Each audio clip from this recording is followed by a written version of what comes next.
Star Wars Acolyte, the newest Star Wars series, is here, and Pop Tot and I watched the first 2 episodes. We're here to tell you about it. Pop Tot, what did you think of the new Star Wars series? The day the trailer came out for this, I contacted you right away and said I was really disappointed in it. It kind of looked like it was a fan-made film. Tell me, what comes into your mind? Walking into this, I did not have high hopes for I didn't either. Last night murdered a Jedi was. With that said, I am happy to say I was not mad at it. Yeah, where I'm at is the new popular word on the block is it's very mid. I think it's very in line with some of the things we've seen, like Ahsoka and stuff like that. I obviously haven't seen Andor yet, to my discredit. You know something? You suck. Going in with that awful trailer and then watching this, I was like, this is a little bit better than I thought. But I still think it has a lot of issues on its own, and then issues that seem to be a carryover from all the other Star Wars series, at least the live action ones I've seen. You've not seen Andor. Am I saying this is as good as Andor? I don't know yet. The 2 episodes hasn't defined that yet. But Andor to me is probably the best Star Wars IP that's come out in the last few years. It is daring. It goes into that realm of the Empire and everything that you don't get to see. This it does it with the Jedi, and this is set 100 years. 100 years before the Galactic Empire, basically at the height of the Jedi influence in the Galactic Republic. It is a little bit of a murder mystery of sorts. Yeah, a whodunit. Yeah, that part I really wasn't expecting. Most of the cast is unknown except for Carrie-Anne Moss, which obviously brought out her Trinity moves for the scene that she was in. Yeah, and Lee Jung-jae, which I think I'm saying his name wrong. He became very popular kind of overnight from the Squid Game series, in my opinion. Correct. Is by far the best part of the show. It's not even close. I believe you. I would say the focus character, played by Mandla Stenberg, I think she does a pretty good job. But again, we're vetting these characters in the first 2 episodes.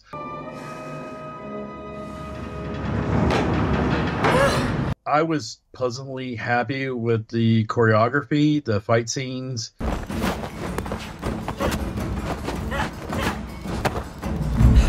I agree, because that's something I pointed out too, was a lot of the Marvel fight scenes, in particular the Marvel TV shows discrediting Daredevil and the Punisher, they fight like it's a dance, whereas this was fighting like I'm trying to hurt you. And it actually came off that way. And like you said, using Carrie-Anne Moss, who's apparently a wizard when it comes to choreography, she's very good at it. And Lee Jung-jae has a couple moments too as Master Soul.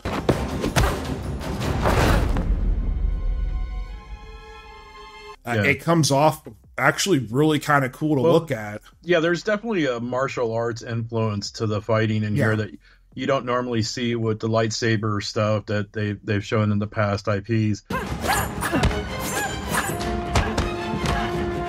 There's a little bit of slowness to it, but I think every Star Wars series kind of starts with that, with a bit of world building here. Yeah, which I don't mind. Our political enemies could use it against us. Discretion is important. Our justice swift, an example made.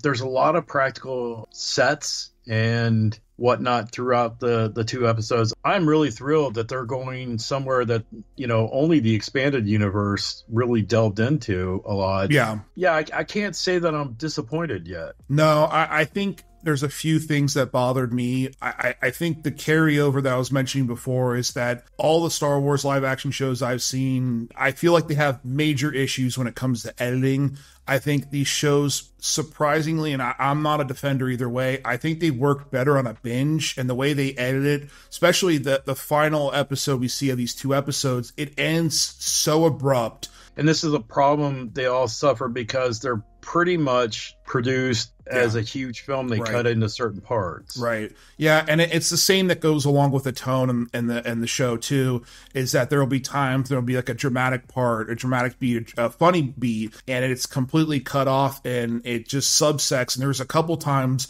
when there's scenes that literally bounce around within 40 seconds of each other to different areas of planets or whatever. And that part I'm not a big fan of. Some of the acting too landed really flat for me.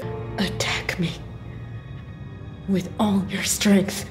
One character in particular, and I don't want to beat up on any actor or whatever. I can't remember his name. His name's like Cord Jord, whatever. He plays he plays a very inspired young Jedi Knight, and the dude is just so like he's constantly like grabbing for his damn lightsaber. He's like always just ready to, he's like overly ambitious, and it just didn't really feel like a Jedi to me. Hold on, back away. Where's May?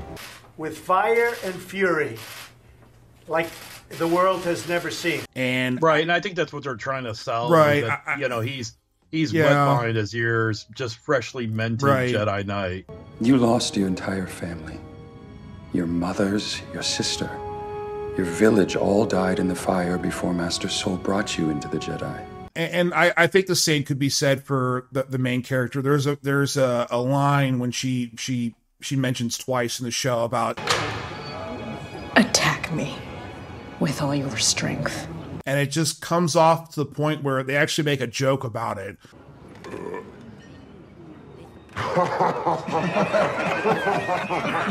Yeah, I guess referencing the fact that it comes out flat is funny, I guess. I don't know. It just came out a little bland to me. Jedi do not attack the unarmed. Yes, you do. The 2 episodes, which we're kind of avoiding spoilers on, it kind of sort of solves the mystery. That there's a big mystery of who the bad guy is, but we kind of solve it, and now we have to figure out who the other big bad guy is. My money is on Plagueis. I think Plagueis would probably be I would assume be the Sith around this time, and they made sure to show an outline of him with the red saber on a beach somewhere. If you attack a Jedi with a weapon, you will fail. The Jedi justify their galactic dominance in the name of peace. And peace is a lie, I know.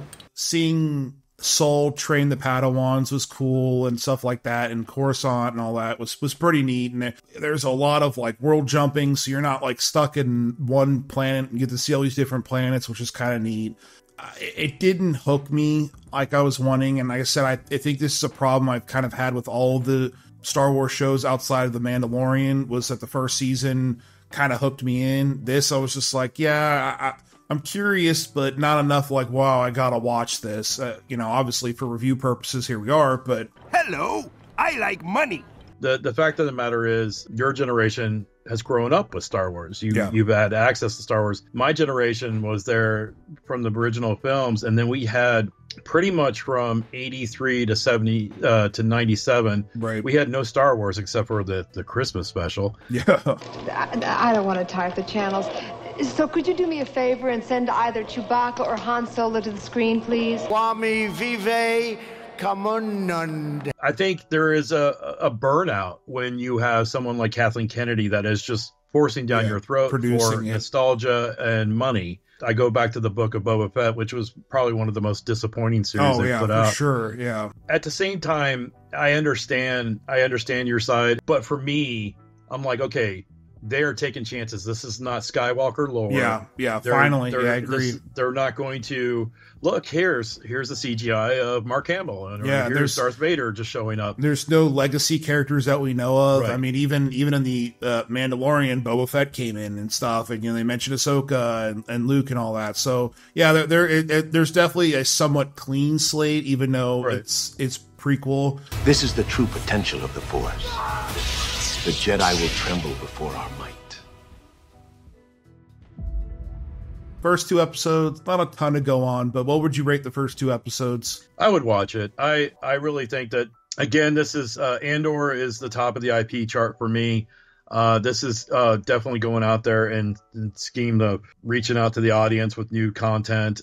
definitely watch it, kind of get in there, and then make your own judgment from there. This is grief. Let it go. Yeah, I like a lot of the choreography and stuff like that, and the fight scenes are definitely a unique approach. There's a lot of cool sets, and world building's pretty solid. Some of the acting does fall flat. Some of the comedy, same. I really like the Master Soul character, and I hope he stays around. I don't know. I was getting a little feeling that maybe he wasn't. I don't know. Yeah, 'cause I think if he manages to leave the show in some regard, the quality's going to dip. I'm hoping he doesn't. And I have made peace with what happened on Brand Dog. But we'll see. But yeah, be sure to let us know what you guys thought of the first 2 episodes. Were we too harsh? Or were we praising it too much? Let us know, and let us know what you thought overall. And we'll see you guys for episode 3. Bye, Tots. Thanks, guys.